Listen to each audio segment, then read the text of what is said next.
යෝජිත නව විදුලි ගාස්තුව ජනවාරියේ පැවති ගාස්තුවට වඩා 5.4ක් அடுයි லங்குவிம கியாய் என்பதாக அந்த செய்திக்கு தலைப்பெற்றிருப்பது நாங்கள் காணலாம். உத்தேச புதிய மின் கட்டண திருத்தம் தொடர்பான அந்த யோசனையானது ஜனவரி மாதத்தில் காணப்பட்ட மின் கட்டணத்தை விட 5.4% குறைவாகவே இருக்கும் என்பதாக இலங்கை மின்சார சபை அறிவித்திருக்கிறது என்பதாக இந்த செய்தி தொடர்கிறது. தினகரன் பத்திரிகையில் மின்சார கட்டண அதிகரிப்பு வருட ஆரம்பத்தில் இருந்ததை விட குறைவாகவே அமையும் மின்சார சபை தெரிவிப்பு என்கிறது தினகரன் பத்திரிகை. கட்டணம் அதிகரிக்கப்பட்டாலும் அது இந்த வருடத்தின் ஆரம்ப நடைமுறையிலிருந்து மின்சார கட்டணத்தை விட குறைவாகவே அமையும் என மின்சார சபை தெரிவித்திருக்கின்றது.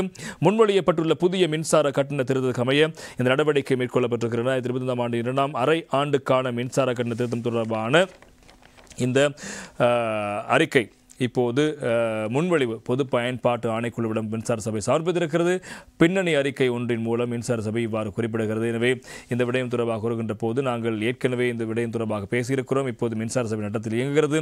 இதன் காரணமாக நாங்கள் மின்கட்டணத்தை அதிகரிக்க வேண்டிய சூழல் இருக்கிறது. எனவே இந்த திருத்தத்தினூடாக 12.3% அதிகரிப்பை மின்சார சபை கோரியிருக்கிறது. ஆனால் இது கடந்த வருடத்தை அதாவது இந்த வருடத்தினுடைய ஆரம்பத்தில் இருந்ததை விட 5.4% குறைவுதான் என்பதாக அவர்கள் சுட்டி காட்டி இருக்கிறார்கள் என்பதும் அந்த செய்தியாக இருக்கிறது. இன்றைய பத்திரிகை